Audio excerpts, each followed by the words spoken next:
Welcome to the Hollywood Outsider, an award-winning weekly entertainment podcast. In this episode, we have reviews of Dirt Music, The Old Guard, and Relic, but most of this episode is all about one thing. Movie and TV character team battles. One of our listeners asked who would win between a battle of the crew of Alien and the crew of Predator, and that gave us the idea to do an almost entire episode revolving around this concept. Now, grab an axe, and let's get to work.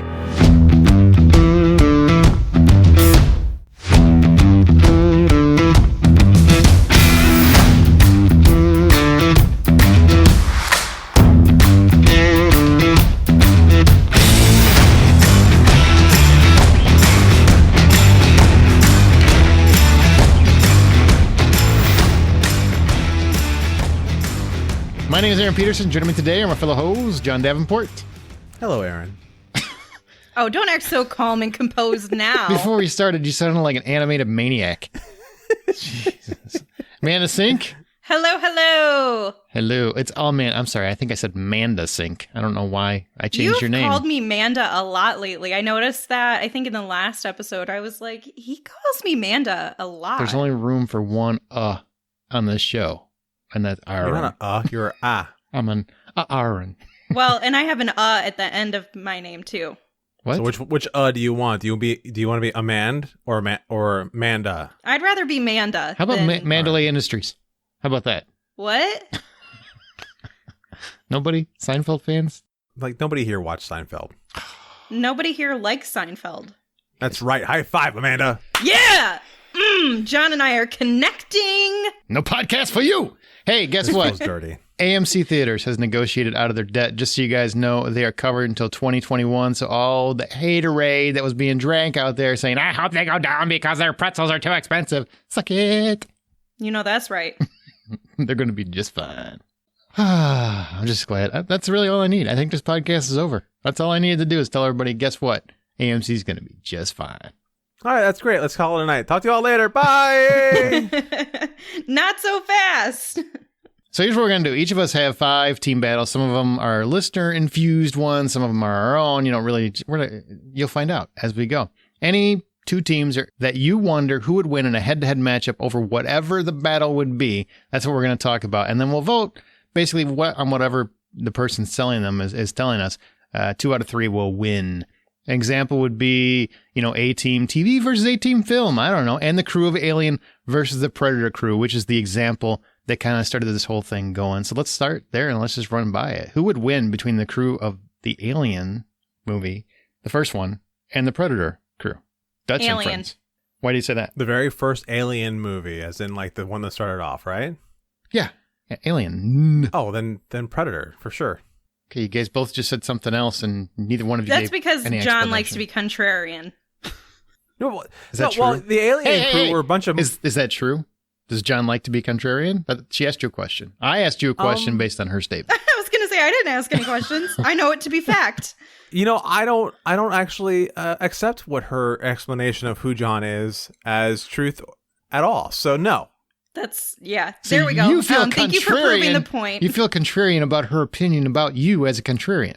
That's right. Understood. Okay. Amanda, you were first. That's 2 negatives, so that equals a I'm... positive, right? So he does believe he's a contrarian. Amanda was first. She said Alien. Why do you say Alien would win versus the crew from Predator? I mean, how do you beat Ripley? I feel like that's all we really need to say. Okay, you know what? I'm all about women empowerment and how awesome women are. Oh, this feels like a butt. Yep, Careful. there it is. Yeah, there it is. Careful. Yeah. Careful. Yeah, I don't really care because, I mean, as great and wonderful as Ripley is, she's not Arnold Schwarzenegger. For good reason. She's not any of the other people that were on the team, and they could all actually fight. Whereas the Alien crew were like, oh, what's this? Let me put my face right over the... It's a bunch of hapless morons who keep on tripping on their own feet, who can't even get out of their own way, versus a highly trained force of killers. Who's going to win that fight? Let me guess. The killers. So I guess I get to decide. Is that where we're at? Oh, maybe. Sure sounds like it. I mean, she's absolutely wrong, but still. Wow. I didn't realize it was going to have so much vitriol this early in the game. All right. So we're getting going. Here's what I will say to this is Alien is a crew of 1. in my opinion, because that part I do agree with John on. But that one is pretty freaking phenomenal. So I think if you're going head to head, honestly, I think Ripley takes it from Dutch. But it's not head to head; it's team versus team, and that whole team, they were kicking astronomical amounts of ass before it all went to hell, and they even held their own for a while. So I would say probably as a crew, as a collective, the Predator gang would win. But I would take Ripley in a head to head. I'll be honest, John. Like, I really think she could take Dutch because she took on the frickin' Queen. So, not in that movie. No, you're right. Not in that movie. Which took on the main alien in that movie, all by her lonesome. There was only one alien. It was very busy. It was all over the place. You know what? Let's go to ours. Okay, so these are going to be all over the place, and it can be from any movie or TV show. They can cross the streams. They can do whatever they want. Amanda, why don't you lead us off? Ooh, yay, I get to start. So here's my first one. The World Series is here, and it's A League of Their Own versus Major League. Who pulls out the win? I would say A League of Their Own would definitely be. Look, Major League was full of a bunch of idiots that got lucky. They just got lucky, and basically once again, it's a team of one. Charlie Sheen is the whole team. Wild Thing. And League of Their Own, they were all very talented. They were just underappreciated. So I got to go League of Their Own on that one. I don't even think that's really much of a contest. Yeah, I mean, the only way that League of Their Own wins is Charlie Sheen shows up a couple hours early and wipes them all out with something else. I don't even know what the full extent of what that meant. Tiger blood. Oh, alrighty then. All right, Amanda, what's your vote? Well, mine is A League of Their Own. Okay. I think we lost John already. Yeah, to himself. We just started. To himself. We lost him. All right, John. Hey, I'm a funny guy. Yeah, you keep telling us. John, you're up. Okay, let's go ahead and do something easy here. Sam and Dean with the help of Castiel here and there versus the Angel and the crew of that investigative team. Who saves the day from the monsters with the most style? Angel. Why? That is a crew that the whole crew is cool. Like, you have multiple people. When you talk about the supernatural cast, that's two dudes. That's two dudes who don't have the same powers and the same suaveness. Sorry, and Castiel. Okay. Is it Castile or Castiel? Oh. His name's Castiel. Okay. All right. Okay. Sorry. Woo, I got it right. Can I just can I phone a friend? John, yeah. You're the friend I'm going to phone. Can you explain the sales pitch for why Sam and Dean and Castile would best Angel? Because even I'm having a hard time seeing this one. Like, I don't even see your argument here because, I mean, come on. We got vampires, we got demons, we got Lorne. Well, Sam and Dean kill vampires, they kill demons, they kill Lorne, and they do it all while playing an awesome classic rock soundtrack with Castiel occasionally doing some things to help out in the background. They're two human guys who actually have no powers whatsoever, and yet they keep on coming out on top over things that should be wiping the floor with them. That's why the two of them, I'd put my money on them over Angel any day of the week. I mean, yeah, but those one-liners from Angel in this crew. They'd be very helpful in a battle against the undead. No, but he wants to talk about being cool too. Like, they have to do it in style. So yeah, true. Jensen Ackles as Dean is the coolest cat of them all. Is cool gonna win? This is a battle. Yeah. It's not a cool. It's not style. It's not voting for the quarterback in high school because you know what? He always ended up working at a gas station 20 years later. That's not the guy you want to put your money on. You want to vote on the guy who's shown he can go the distance. He's been around for a couple 100 years, killed thousands of people, and he's not afraid to kill. Sam and Dean have not only killed thousands of monsters, but they've actually died and dug themselves out of hell and purgatory and heaven to get back to Earth. How do you dig yourself out of heaven? It happens. Wouldn't you drop? I didn't ask when I was watching it. It just happened. These are important there was a questions, playground involved man. And some magic like ground light. I don't know, but it happens. Does anyone feel like John really presented this just to make another argument for Supernatural? I think so, but I mean, I haven't heard one positive thing for Angel here. Yeah. Angel's great. He's cool and all that. And so is like really when Fred turned into the blue demon thing, that's when it got really easy for Angel. But, you know, beyond that, it's just Sam and Dean, really. Well, I mean, they've been on for, how long has that show been on? 47 years, I do believe. That show has been 47 times 2. It's been on for a long time. Supernatural has. But on the same token, Angel's still been alive longer. So he's slaughtered more monsters and people. And we don't really people. know that his life ended because it ended with him going out in battle. So he's probably, to be Once fair, more, he could have been the whole time in the background saving Sam and Dean's asses without them even knowing about it. That's really that what wouldn't happened. happen. Sam and Dean would figure it out pretty quickly and then kill him because he's a vampire. I'm going with Angel. Sorry, that's 2 against 1. Although you got to give Angel the credit of like you take all the guys on the left, you take all the guys on the right. Me, I'm going to kill the dragon. That had some style. And guess what? It's still 2 against 1, so we don't have to do anything. Supernatural lost. Boom. You know what? The listeners will get my back on this. I'm sure. Will they? I'm sure 3 of them will. All right, so here we go. The 3 that watch the CW. We only have 3 listeners. Hey, they're all important. Here's mine. Next one. Ready? Sean and Gus from Psych. Obviously, I'd go that route. Versus Monk and Natalie from Monk. Who solves the mystery first? So you've got a dead body. Who solves the mystery first? That's the battle. Easy. Please tell. Because Sean has already figured it out. Now he's got to figure out how to tell you what he figured out without getting in trouble. So, and Monk's actually still in the process of figuring it out as he goes along.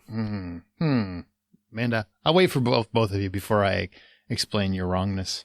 What? Yeah, I was going to say, I feel like Monk would actually figure it out first because he's so, not to say they're both very attentive to detail, but really, what does Gus contribute? Hey. Whoa. No. Whoa, I mean, you live, to solving you leave the mystery. Chocolate Bear alone. If there is any pharmaceutical requirements involved in this mystery, he will solve it. You did not state that, though.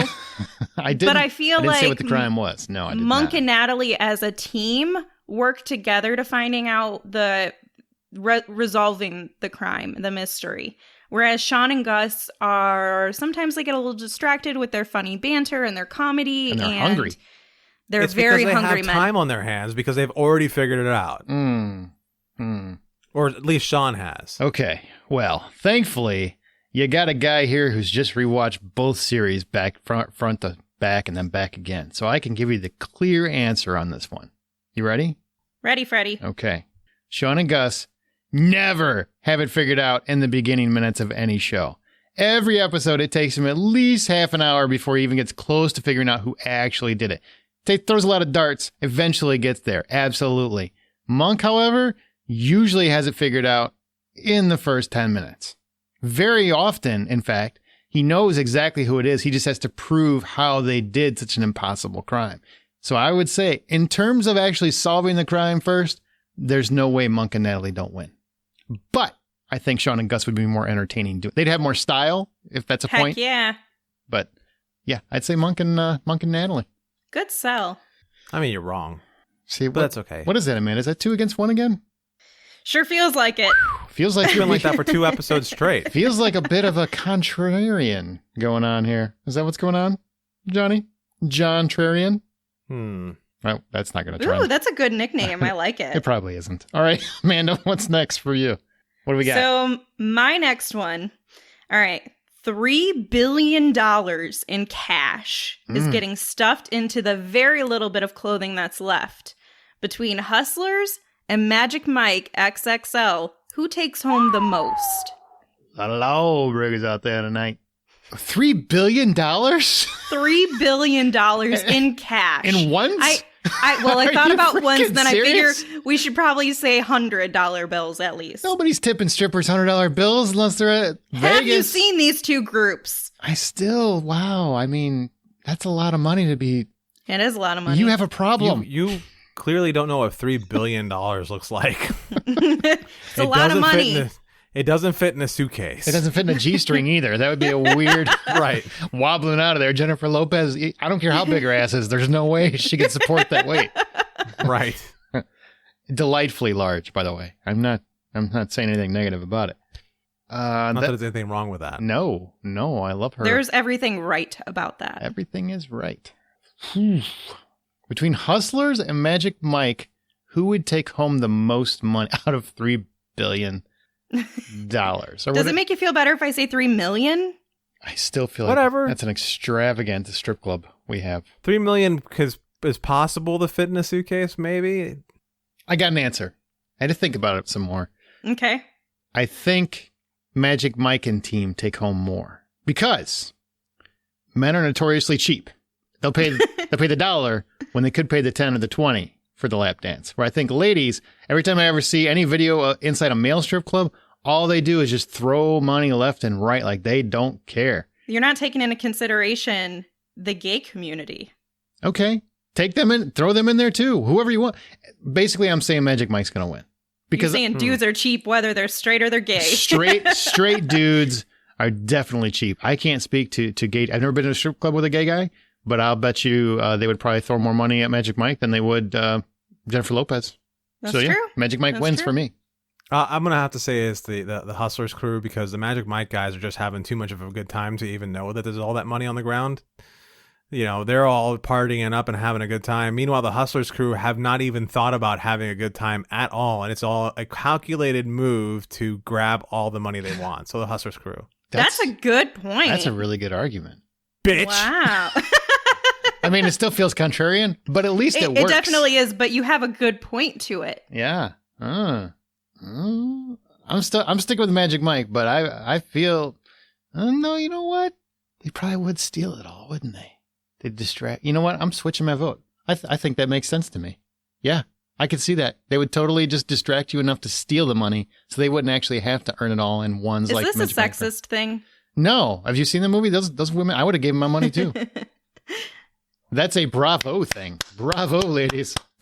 Yeah, I'm actually going to go with the Hustlers team also because of Johnny's Oh, you know argument. what? Screw this. It's the Magic Mike guys. They're the ones who walk away with all the money. No. You don't get to switch your vote. You can't make an argument and then walk away from it. Jesus. Watch me. So who wins? Hustlers? Hustlers wins. Hustlers. Cool. John, this is such a weird way to do an episode, but go ahead. You're up. We're running out of ideas, kids. Hey, There's I nothing run on out of TV. ideas. I just thought this would be fun. I got like 10 more ready to go. Bam! All right. Stay tuned. Think of it this way. It's the OK Corral. On one side of the corral, you got the Teenage Mutant Ninja Turtles. On the other side of the corral, the Power Rangers. Who gets their ass kicked first? You, because you stole my idea. What? You can't steal your idea if I write it down first. I said it first. You said it. When did I hear you say it? Last week when he brought up the topic idea and I said, oh, so you mean like Teenage Mutant Ninja Turtles versus Power Rangers? And he said, that's a great idea. Use that. I mean, it's possible that happened. I don't know if I pay attention to you enough to actually steal your ideas. But You heard it and you were like, write that down. Oh, this was my idea. I'm so smart. it could be my idea. Well played. I don't know. I'm going with the TMNT because they know how to evade and escape. And the Power Rangers like to put themselves out there in front. And sometimes they fail. Sometimes they don't succeed. Really? That's wrong, but okay, Aaron. It's not wrong. What is it? They have to leave their fights. Do you think everything she says is wrong? Is that where you're at? Because that's what it sounds like. Yes, that's where I am right now. Stop it. Actually, everything you say is wrong also. So come on, Who let's go. hurt you today? Where did you Everybody! Where did you Do get you touched need on a the hug? doll? I had 3 peanut butter and jelly sandwiches for dinner. You should have had 4.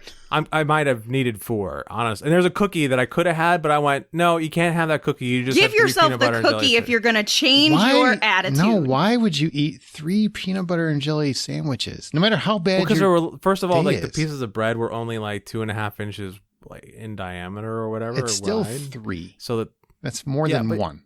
they were small sandwiches. They were like And they're finger food to yummy. me. Do you not like peanut butter and jelly sandwiches? Not times 3, I don't. That's triple the fun. I don't need that much fun. When I am in a bad place, I have a peanut butter and jelly sandwich, and Aw. I didn't have the milk that usually goes with it, or in this case oat milk because I drink oat milk now. So yeah, Me too. Oh, great. This is an exciting time of Diet Talk with John and Amanda. You kept this going. No, buddy. I asked I'm just why hanging you out with ate them. you. I didn't really we care went about through your his full. therapy with him. That's good. I hope you feel better. Yeah. What's the answer? I feel better. Power Rangers. Now, what's your answer, Aaron? Power Rangers. Their Power Rangers are going to win because they've got all those cool costumes, and the Ninja Turtles never leave the sewer, so they're going to be downstairs when everything's happening down upstairs. When they finally come upstairs, they're going to get the surprise on them and beat the shit out of them. Are you saying that TMNT doesn't have cool costumes? Because you're wrong. They have shells that are theirs. They have a bandana with holes in it. Well, they also have like They're color coded. They're color-coded bandanas. I don't know if that would be a cool costume, really.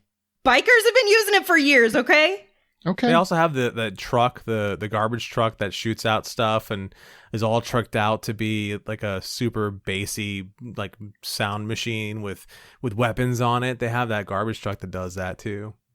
I mean, it won't stand up to the Megazord, but still, they have it. Like, don't the Power Rangers take out giant, huge monsters and robots and things?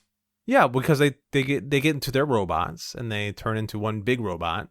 Yeah, that seems like they would win. The Ninja Turtles, what do they have? Pizza. Okay. Well, I you know, don't They're see freaking ninjas, man. yeah, but they're still turtles and a rat. But the Foot Clan also had like the Terror Drone, which is a giant robot thing that is like a dimensional bouncing thing that they fought against and destroyed several times. So they had that.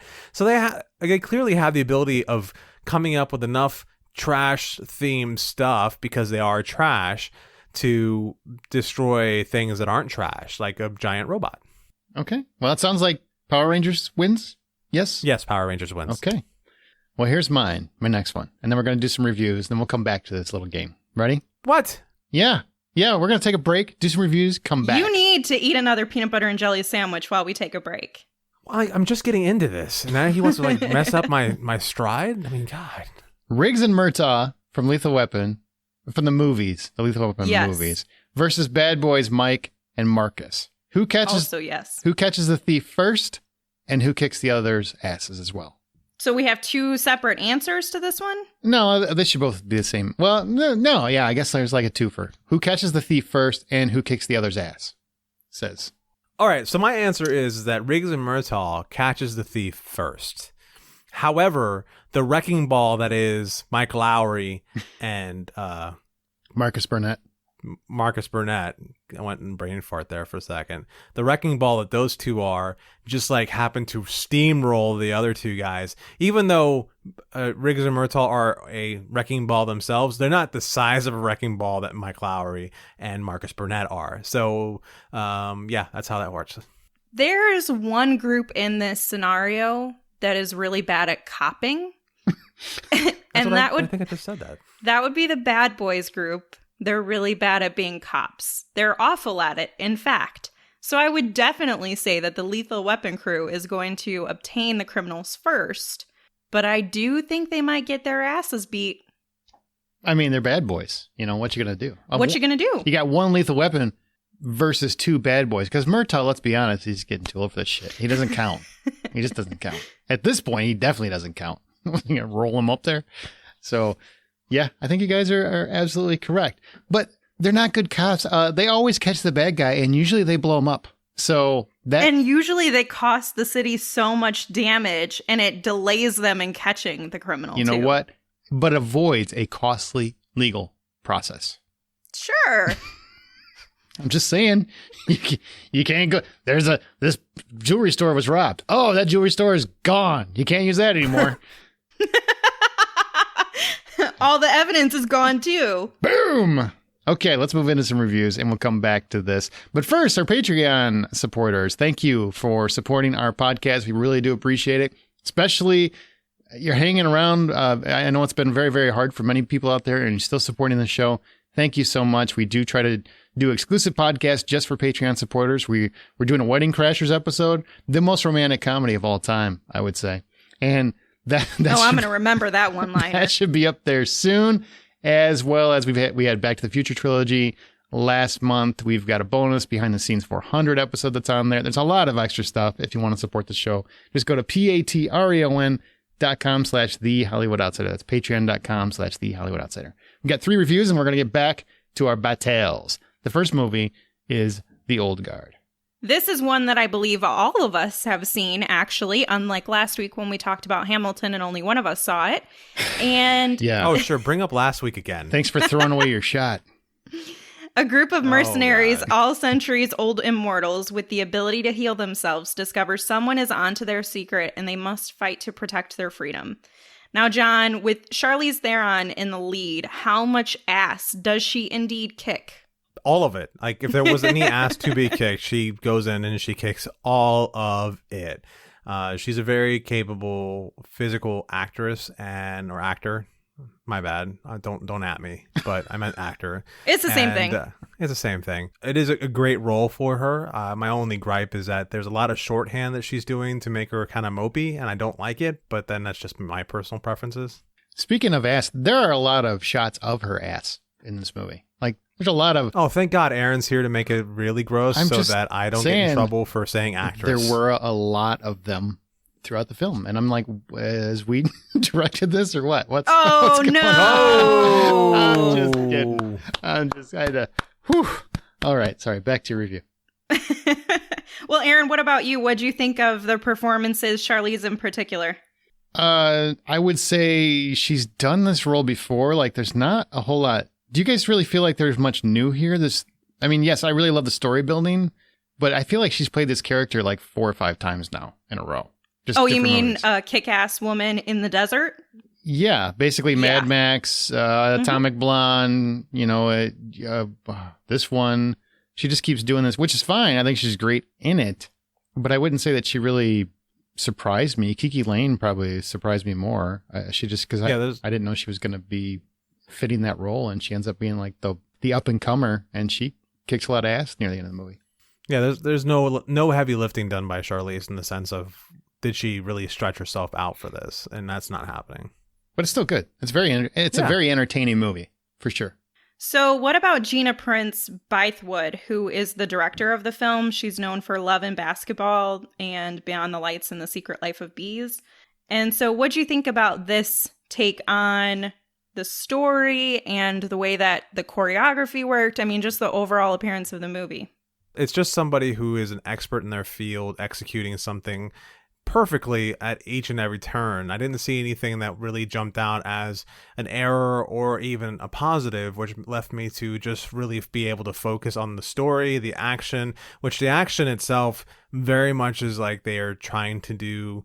Like, you can really see where the influence of John Wick stands in action movies these days, because there's some of that happening. A lot of it in everything, it seems like. Yeah. So you can see where that influence comes in. And if you're thinking about it, sure, you'll get distracted by, oh, there's a John Wick thing there, and that's a John Wick thing there. But if you don't think about it, it's like, that kicked ass, and that's fine, that's great, and then you should be able to enjoy that. And I will say, I mean, the one thing that like I said, world building. I'm not kidding. The world building is what I like most, because I didn't love the movie. I really liked it. But by the end of it, I wanted to see more stories in there. And it feels like it's one of those Netflix things where they threw everything in a blender trying to figure out, what do they like? They like Witcher. They like John Wick. They like all these things. Let's make a movie for that. They like Charlize. Put them all together. There you go. Old guard. Yeah, the world building is something that I was really getting excited about. And it's only because I like long form storytelling like that. And so the idea that there's a possibility of something further really entices me to keep going with it. And especially the fact that it's a well-crafted piece of film that doesn't distract you too much with what's wrong with it or what's right with it, and just is able to tell that story, makes me go, all right, I want to see where this goes. Was there anything about it that because you guys have kind of raved about the story already, and I'll add in that I absolutely loved the story. I thought it was really clever. And some would say what they hoped Warrior Nun would be. Is that right? That's yes, definitely. Warrior Nun should have been in this movie, because it would have been a lot better. To some. But is there anything that you think could have been Amanda, improved? To me. Is there what? I didn't hear your question. Anything that you think could be improved? I think it could have been tighter. I do think it languished a little bit in the midsection. It just, I do like what they're playing with immortality a lot. The movie's well shot. The action's great, but there are definitely some sections with a lot of lull between the action and not enough gripping narrative structure to keep it flowing, to me. I would have liked to have seen Charlize play the character slightly different. Maybe instead of this quiet, reserved, mopey kind of badass that she was, be maybe a little bit more angry or a little bit more intense about it. And but this whole reserved mopiness, or I keep saying mopey because it just felt that way to me, but something that was, you know, Cavalier. maybe a little bit more I would say cavalier, right? Because she's been around for so long, she's just very cavalier about it. Yeah, she's very like, hum, here we go, here's this, and then, you know, and I would have liked to have seen that done differently. I mean, as I was fascinated particularly by the story and the stunt work, but I agree with you about her performance. And I wouldn't say she's mopey to me or cavalier. She just felt like she was too reserved. And I think you kind of mentioned that, how she just didn't have a wide range of emotions. And when you see Charlize's catalog of what she's been able to do in her wide range of motion ability, it's kind of sad when you don't take advantage of that in some capacity. And it doesn't have to be the whole time, but I didn't feel like I really got the extent of it in any moment, really. It was like she was bored in some cases. Fair enough. That's where I'll put my finger on. And then we can move on. My score is it's a solid 6 for me. Okay, Aaron? $10 is full price of admission. I would probably give it a 5.5. Oh, wow. Okay. All right. God, it drives me crazy when people do that. I was just going to say I gave it a 7.50, so I'm surprised you guys are so much lower than me. 5 is average. Anything better than 5 is good. It's not a bad thing. I swear to God, what is it with the world? Nobody said it was. No, but you're the one. But you did too. You immediately went, oh. You didn't let me finish because bad. I was going to say I gave it a 7.50 and you both scored it lower. I know, but every time you say anything under a 6, that's obviously a bad movie. That's not what I'm saying. No, it's just average. It's a one-off. I will never watch it again, but I would watch a sequel. Okay, fair enough. Well, that takes us into our next one, Dirt Music, which Aaron saw. A woman falls in love with a mysterious loner who's haunted by a tragic accident from the past. I hear this storyline and I wonder, is there anything new or inventive with it? Or is it something we've seen before, just being done again? Okay, well, I'll be the first to tell you, I don't like romantic storylines usually because they're always the same movie, right? They're always the same movie. They're person meets a lot of times. Person meets person. They fall in love. There's some kind of narrative complication that's causing them problems. They're going to break up near the end. They're going to reconvene at the end. That's how it always happens in romantic movies, except for A Star is Born, which went a totally different way. This is a very different narrative structure for a romantic film. Georgie, who's played by Kelly MacDonald, she is this like free-spirited woman. She's in this relationship with her powerful fishing husband. I mean, it's in Australia and he's in a fishing village. And so he's kind of seen as a king there. And she feels trapped with him. So she takes up this affair with Lou Fox, who's played by Garrett Hedlund. And he's this traumatized guy who basically just spends his night stealing crabs and fishing and hanging out with his dog. And he has a very haunted past that you find out throughout the movie. Now, what's odd about the movie and why it's so different from most romantic films of this kind is that the affair starts very early in the movie. Lou and Georgie kind of spend some time together. And then for almost the rest of the movie, for at least a good hour, they are apart. It's really different. They're each going on their own respective journeys, even though they are connected. And I liked it. I really liked that take on the story.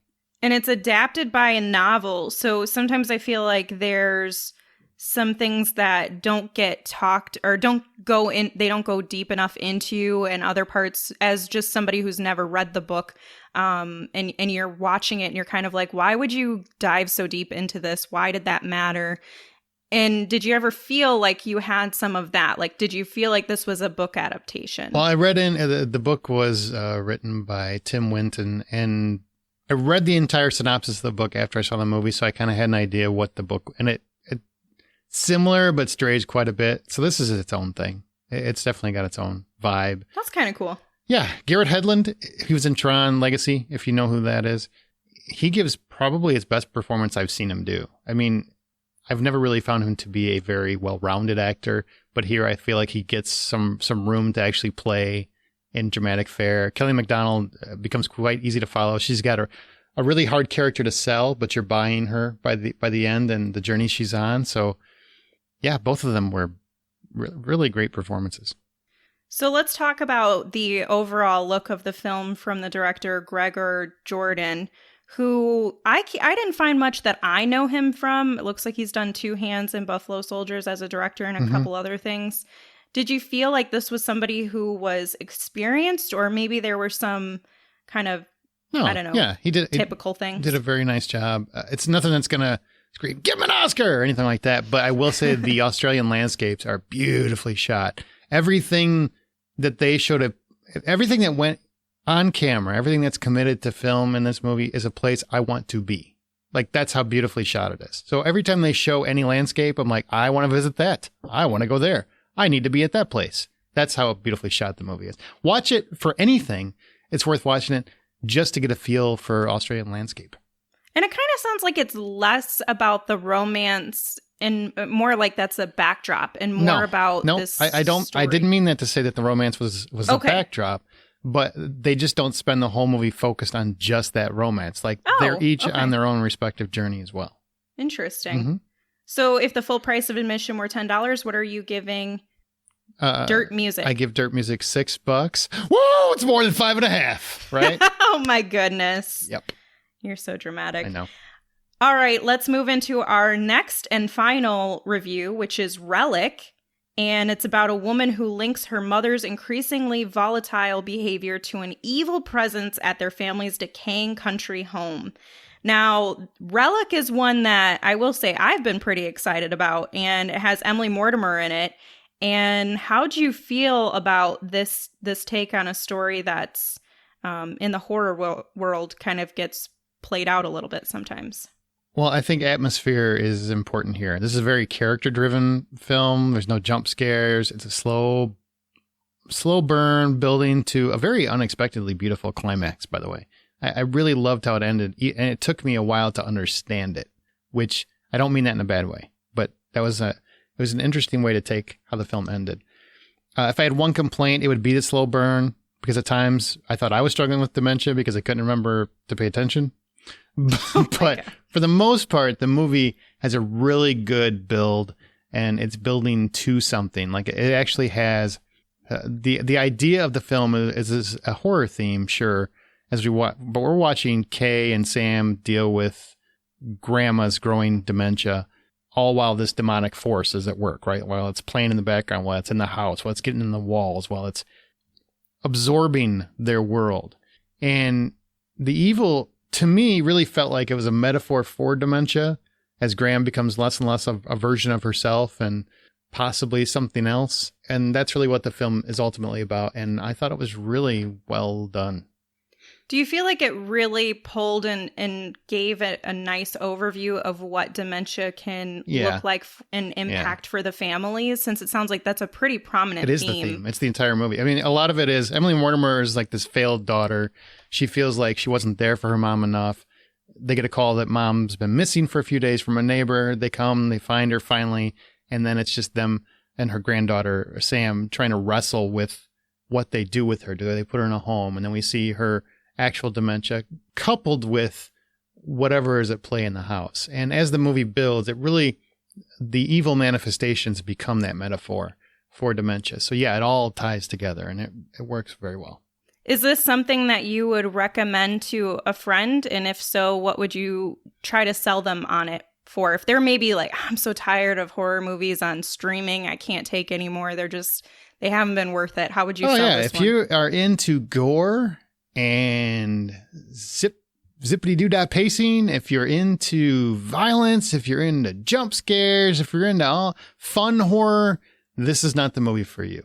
If you are into more psychologically balanced, thematic, metaphorical type horror, this is a movie that you should definitely give a shot, because it's along that Hereditary vibe. Sounds like Natalie Erica James did a really great job as a writer and director. So what's the full price of admission that you would give it if it were out of $10? I would give it $6.50 for this one. Okay.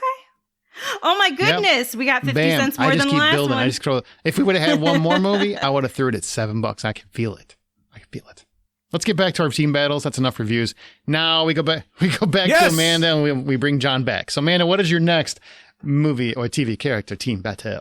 All right. So my next one, I originally had one that I thought was cool, but Aaron said it broke the rules. It wasn't following. So I took a listener's What kind of pick, shade and was I felt that? like, You said, what about this one? I said, I don't think that's a battle. That was the extent of the conversation.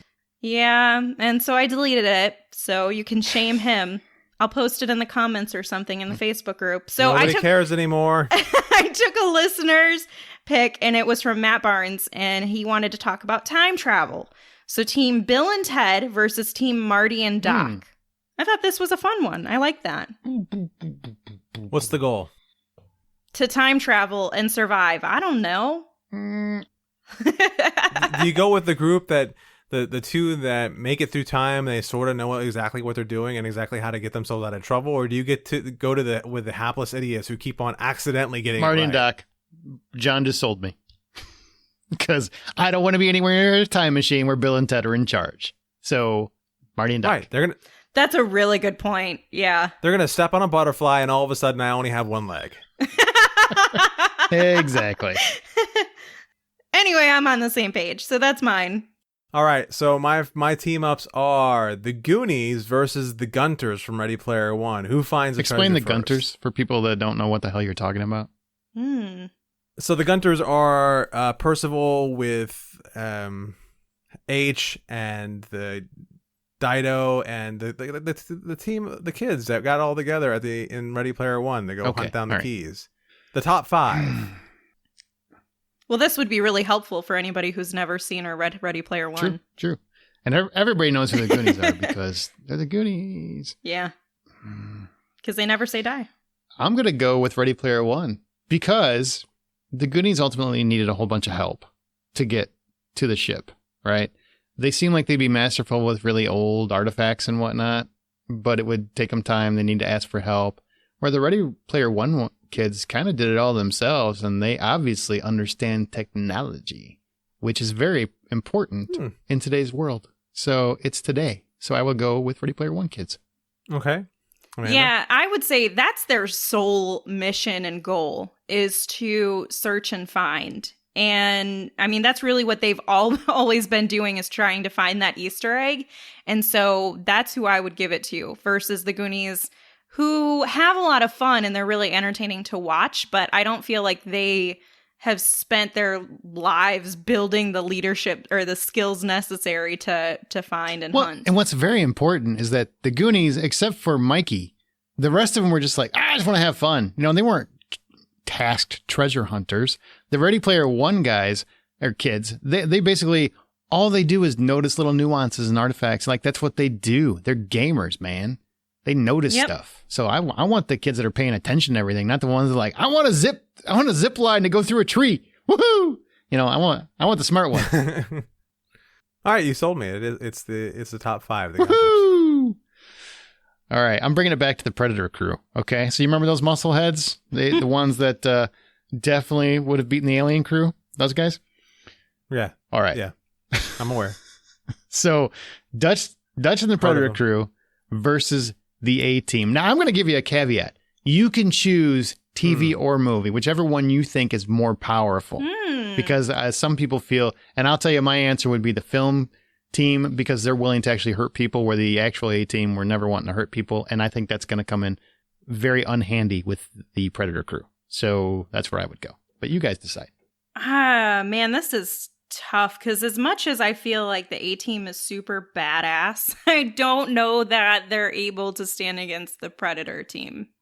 That's just out of their world. The Predator team is ready for any and everything, where the A-Team is not necessarily built and made for all that comes with Predator. I don't know, because the A-Team flew a tank. Yes, they did. They did fly a tank. They were able to fly a tank. So that being said, I don't think the Predator crew, you put them on that tank and they're like, we're gonna die now. You know, and that's about it. Like the A-Team, they don't give up. They don't worry about things. They just That's let's fly a tank. And then when that works, they then make stuff that will then kill you. They used an entire train shipyard as a weapon. Yeah. You know, the Predator crew, they all got killed because they couldn't see the guy for 5 seconds. These guys are like, we're going to use trailers. We're going to figure that out. We're just going to use trailers as a weapon. How's that going to work? I don't know, but we're going to destroy a train yard. We're just or a shipyard. Just done. I think you guys have sold me on A-Team. They love it when a plan comes together, Amanda. You see what All you right, did there. back to Amanda. 18 wins.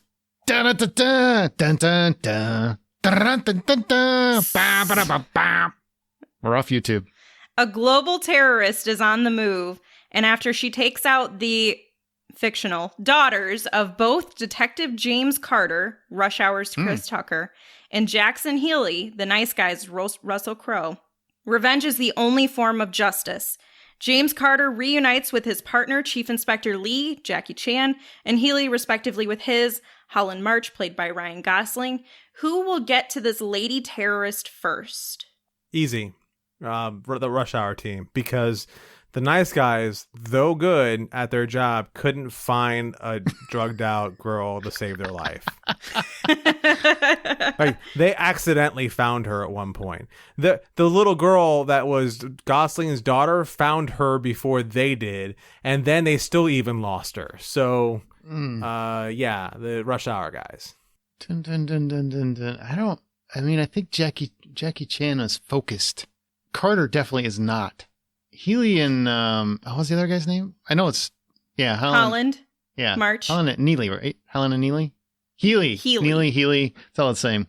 You know Same what? thing. He's drunk half the time, so you know. I've heard it both. But you have to remember, think about those guys wanting So is the question revenge. who would get revenge first? Is that the question? Basically, who's going to get to this terrorist to get revenge? On that one, I gonna got to get go there with Crow and Gosling, because Crow looks like he would just beat the smack out of everybody. Carter would screw it up. Jackie Chan, I don't think he would hurt anyone intentionally. He would just bring them to justice. So I'm going to go with the nice guys. Amanda, you get to decide your own thing. I love this. I feel so happy that I get to be contrarian to John, and it just happened to work out this way. I'm going nice guys. Not just because I want to be contrarian to John. That was my pick all the time. I don't know how else you can make the argument. Like, yeah, the two morons who couldn't make it out of a paper bag to save their life without the use of a 12-year-old girl, those are the guys who are going to be the ones to find people, not the two detectives that are actually successful at finding crap left and right. So much so that they're like, we accidentally keep finding stuff on purpose. God. So, yeah, it's... You know what? If their luck works out for them, who am I to shame them? Is the... here? Yeah, no, but their luck didn't work out for them. They still never found who they were looking for. I guess before we move on, it's an important component. Don't do this to me again. Don't change your answer again on me. Look, what did you tell John? You can't change your answer. I'm holding my answer, but I feel like I should have asked this question. Okay, so it's my fault for not asking it before I voted. My vote is cemented, Amanda. You have my vote. You have my vote. But I never asked the question. So can they rely on his daughter? No. For help? They can't rely on anybody. It's just the two. Just like in all of our other scenarios, it's those teams. I would have changed my answer. But you know what? I committed. It's the nice guys. And apparently the people are going to escape. I don't know. Well, I mean, somebody's going to get to them at some point. Both of them are after this person. But John's got a good argument. That daughter did pretty much most of the heavy lifting in the catching them part. Here, Dad. Here's where you need to go. Oh, yeah. Got it. Probably shouldn't have drank. Yeah, but if somebody killed one of the daughters... Yeah. Well, yeah, because I think a dad's motivation for revenge can change things. No, you're going to have to really sell me on that, because we did not see that in that character All whatsoever. right, so who's up? John, you're up. Oh, It's my turn again? So Nate Bruce comes in with the teams of Jack Bauer and Jason Bourne versus Mike Lowry and Marcus Burnett. Who has broken the most laws? Oh my goodness, I love this question. Like who? So basically, the battle is who is the biggest lawbreaker between those two teams. Okay, yeah. Jack Bauer and Jason Bourne. There's an awful lot of lawbreakers out there. Jack Bauer and Jason Bourne versus the bad boy. You're saying Jack Bauer and Jason Bourne, Amanda?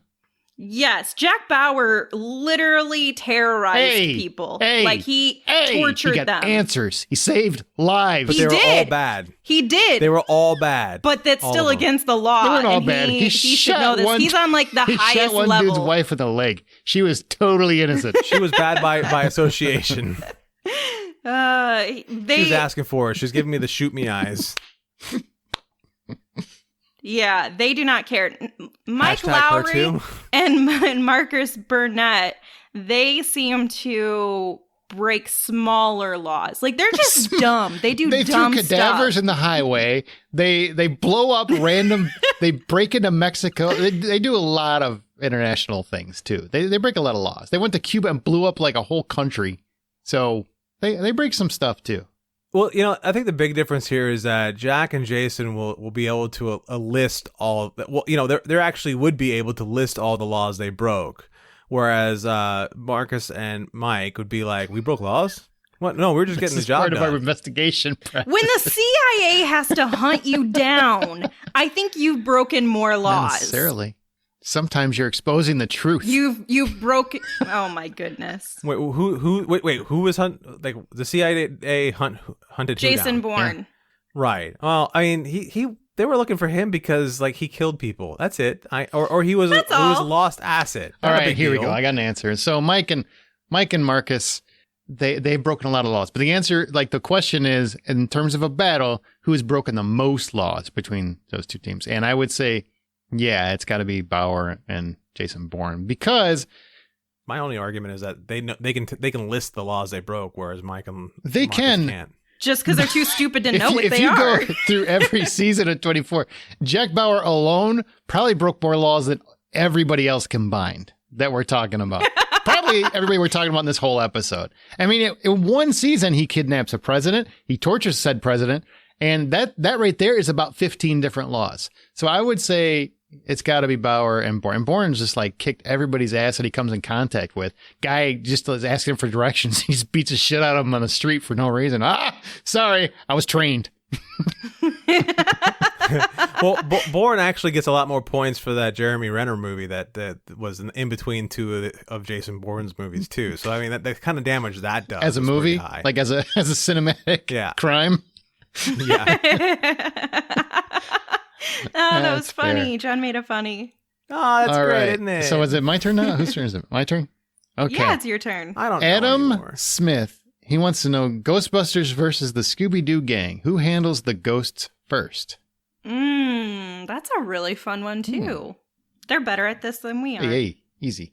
I'm gonna go Scooby-Doo because there's only one villain presented in the episodes anyway, so we always know And he's who it's usually going to the be. special guest too. Yeah. You'd think they'd solve these crimes so much faster, don't you? Because really, You've met one person. guy, and it's always that guy. I would have got away with it if it was one of you meddling kids. You're doing all that snooping around. What snooping did you have to do? Literally, that guy. It's got to be him. Seriously, two of the guys are high eating, like going out on munchies, and the rest of the crew is like, oh, we spotted a clue. It's that guy. We saw him earlier. The other two are too busy trying to get up to Daphne, so Wow. Do you That blame took a him? turn. no, All right. not really. John, what's your vote? She's got Scooby. My vote would have to be the Ghostbusters because in reality, the Scooby Gang don't actually believe in ghosts, whereas the Ghostbusters do. So while the Scooby Gang would be too busy looking for the practical reason as to why a ghost thing is happening, the Ghostbusters would have already caught the ghost by now. Yep. That's a really Yeah, that's kind of where I'm leaning with good Ghostbusters point. because the Scooby-Doo gang, they don't know how to handle real ghosts. They're too busy. They run from what they think is a ghost as soon as, which that's also a thing. How many seasons has it been? You're still thinking this might be a monster? I don't understand. It's always a person. At some point. Also, when you see a ghost, who are you going to call? Scooby-Doo. I'm really, No, I'm changing very my vote ashamed too. that none of us thought of that until just now because that should have been the first thing. Well played, Amanda. Good job. Thank you. Who are you going to call? Well, I guess this game's over. They got their own song. Yeah, the song has only been made So you're about going to call one the year. Scooby-Doo's like, where are you? Where'd you go? Where'd you go? That's a Scooby-Doo song. I can't find you. Can you hear All me right, now? Amanda, last one. What you got? Oh, we're at the end already. Okay. The robbery of all robberies is upon us. Who makes a clean break? Ocean's 11 or Reservoir Dogs? Ocean's 11 does, clearly, because Reservoir Dogs couldn't get their asses out of the warehouse. Yeah. I mean, I love this analogy, but yeah, that's pretty much spot on.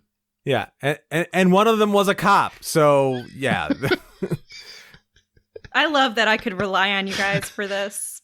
I love it. I'll be honest, I'm glad somebody said it, because all I kept thinking was Ocean's 11 pulled off 3 massive heists. Even if you just take it in the first movie, it's a phenomenal heist that takes 11 people. They pull it off spotless. It's immaculate. It's like the cleanest heist ever. Reservoir Dogs, what? Was a jewelry heist? They couldn't even leave the diner without fighting. Then they go, then they end up shooting each other across a warehouse. So yeah, I'm going Ocean's 11. That was the joke. I appreciate you all. All right, John, what you got? All right, so Brian Lowry comes out swinging with Sherlock versus Brian Lowry. Comes out swinging with Sherlock versus young Sherlock. The Battle of the Homes. So I'm thinking that's Robert Downey Jr., Benedict Cumberbatch, and then the kid that. And we're played including young the Sherlock. Watsons, so then it's a team. So okay, yes, those 3 against each other, and who's the best? Who wins in that battle? That 3-way battle? Yeah. Probably the Cumberbitch. Wow. I'm going to go Cumber Snatch? Cinnamon Toast and Crunch? I will. Yeah, I think so. I feel like young Sherlock is my favorite. But in terms of solving the crime, I just feel like for whatever reason, Benedict Cumberbatch really captured the pristine intellect of Sherlock Holmes. And let's not forget about Martin Freeman. Yeah, he's part of this too. Absolutely. And he was great. He's a great, guy to hold up the real winner. Well, he brings in all the heart, so that's what You need that. that's Yeah, what you she's need going for. You need it. That's how he gets to going. Sure. What do you guys say? I already said Cumber Snatch. Okay. All right. Okay, well you want to elaborate a why? little bit? I did a little bit. I elaborated beyond what Aaron said. You have to consider Watson in the component, and I just feel like that's the best. When you think about the whole team, when we were talking about Alien and Predator, if we go back to that conversation, how important the whole team is. So, all right. So I'm going to go contrarian on this, and I'm going to say that what? That it's the modern Sherlock, Benedict Cumberbatch. So that because he fulfills the role much better. He's much more intense, much more fun to watch than the other ones. Even though Downey does a great job as Sherlock, he's not more entertaining one to watch. That's a different battle, and you can that's kiss my ass. That's a different topic. Cumberbatch is not more entertaining than Downey or Nicholas from the Young Sherlock movie. Sorry, I interrupted. All right. Well, I mean, you already put in your vote, and you can't change it now. So it doesn't matter what you say. Again, Benedict Cumberbatch. I mean, I thought you said you were going to be contrarian. Yeah. See, I turned it around on you just because it was fun. Because you wanted to be contrarian about being contrarian about being contrarian. Exactly. Yeah, I wanted to be Got like it. contrarianception. You know what? I feel like I don't know what's the truth anymore. Only it's the good Whiplash, the one without Miles Teller in it. Oh, I liked that movie, just wanted to dig on Miles Teller because he sucks. All right, so let's go to my last one from Matt Barnes. Are you ready? Ready. The Galactic. Ready. This is the nerd battle royale, I guess.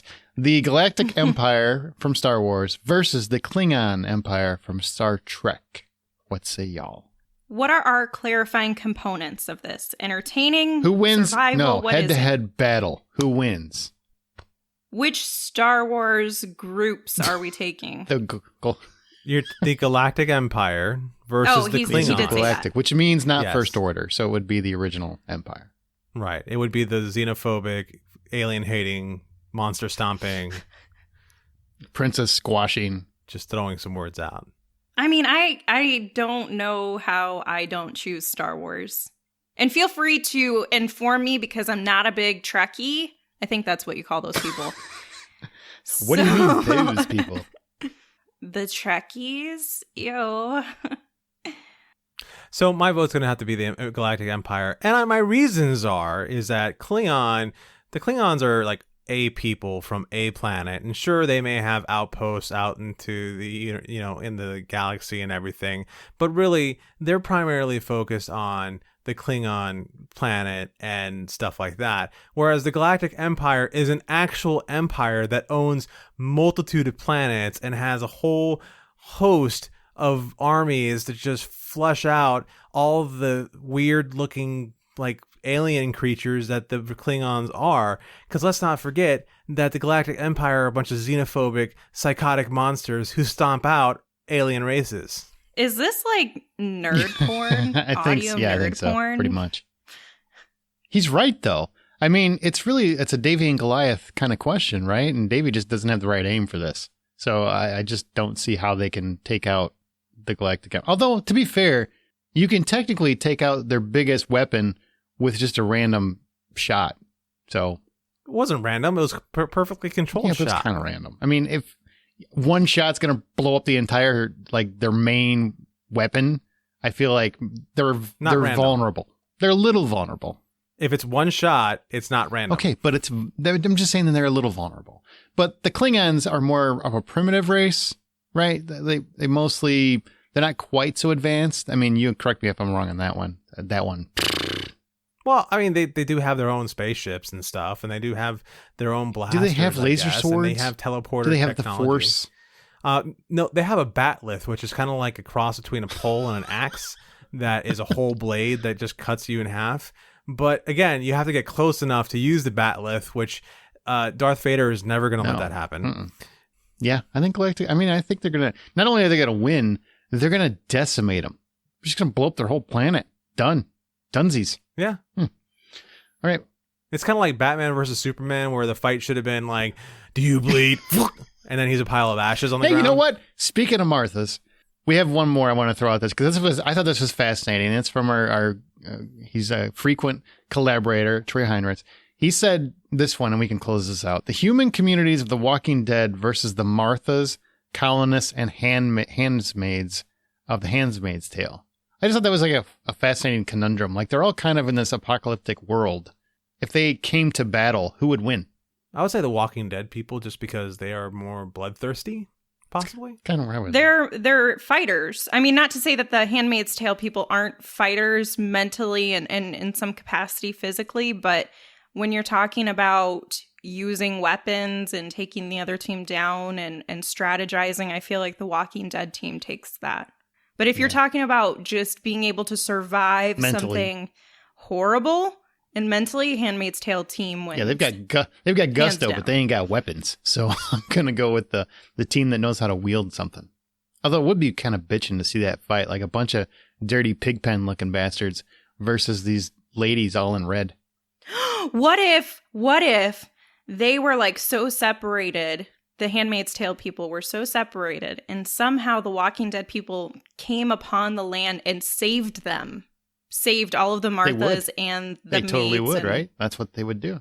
It'd be so awesome. Unless somebody told them that they were bad people, and then they would sneak into their houses and kill them in their sleep. That's possible, too. So it could really go either way.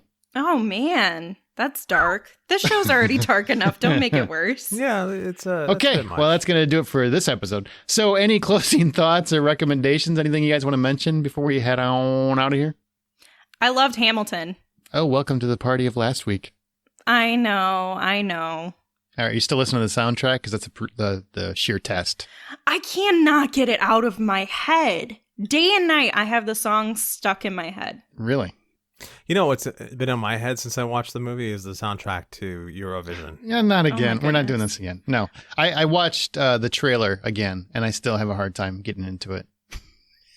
It's the same director as Wedding Crashers. You might get me there, but we're not. We just did that. Let's move on. I did not watch anything new. So there you go. Boom. I've still been watching Breakout Kings. That's going to do it. Share your thoughts on this episode or anything else in our Facebook group, on Twitter @BuyPopcorn. Our site is thehollywoodoutsider.com. Our emails, feedback @thehollywoodoutsider.com. If you guys like this, let us know so we know to do it again with individuals next time, maybe. Or we'll do a volume 2. I don't know. Rate and subscribe us on your preferred podcast app, and we'll be back with something new next week. You can find John's artwork on Insta and Twitter at rjohndraws, Amanda on Veronica's Marshmallows and Smirk, and at Sink Into This, me on The Blacklist Exposed, and presenting Hitchcock, which we're going to cover Psycho in the very next episode, which will be, 1st of August, so look for that, Psycho. And I'm at Aaron Smirks on Twitter. Now we've got the whole Teachable Minute. Amanda, in 1 minute or less, tell us something you learned from movies or TV over the past week. Okay. So I was watching a show that was new to me called Archer. Have either of you watched Archer? That's how we get Yes. Yes. I learned that for this TV show, they had already developed the spy name for the organization ISIS before ISIS, like the terrorist organization, kind of came out and was named ISIS. Oh, yeah. And they actually had to change the name on the show. And I had no idea about all of this. Like, I never heard that this was an issue. I felt like that should have been something that I knew about, but I didn't. So I thought that was kind of fascinating. Like, also very scary when you're watching it for the first time and you're like, blah, blah, blah, blah, ISIS. And you're like, what the is happening? I did not know that. So that's very cool. Thanks for sharing.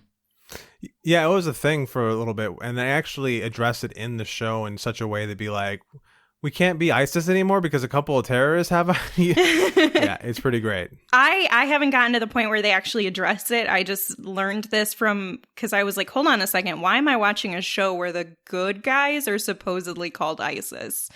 Maybe I shouldn't watch.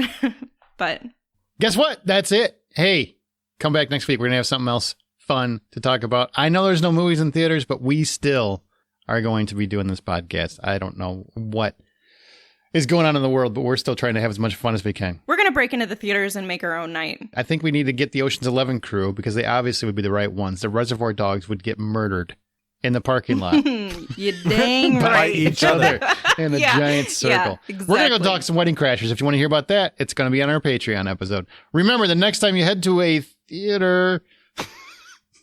I'm starting to regret even having that tagline. Let's go, COVID. Let's get done. Buy popcorn.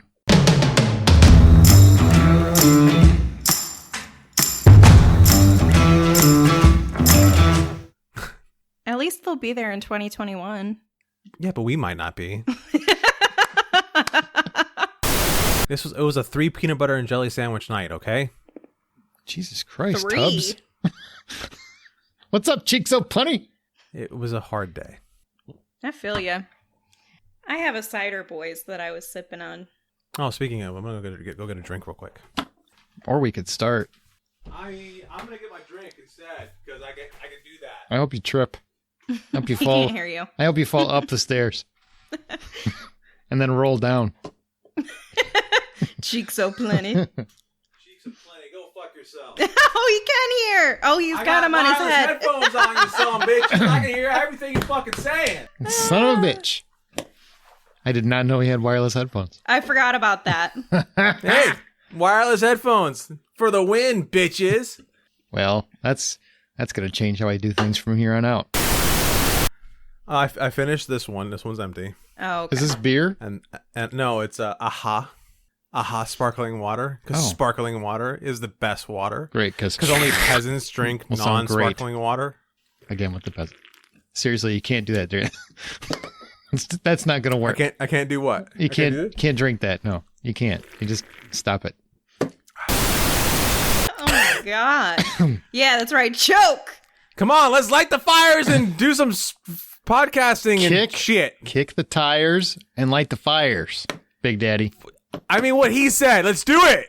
See, now who's the loud one? See, now, Jesus. yeah, I was going to say, Right? you're the one being loud. Fuck, I just blew... Well, I'm doing this with feeling now. You blew my back out. All right, here we go. You're actually blowing back at me. I can hear myself. I want to see if I can...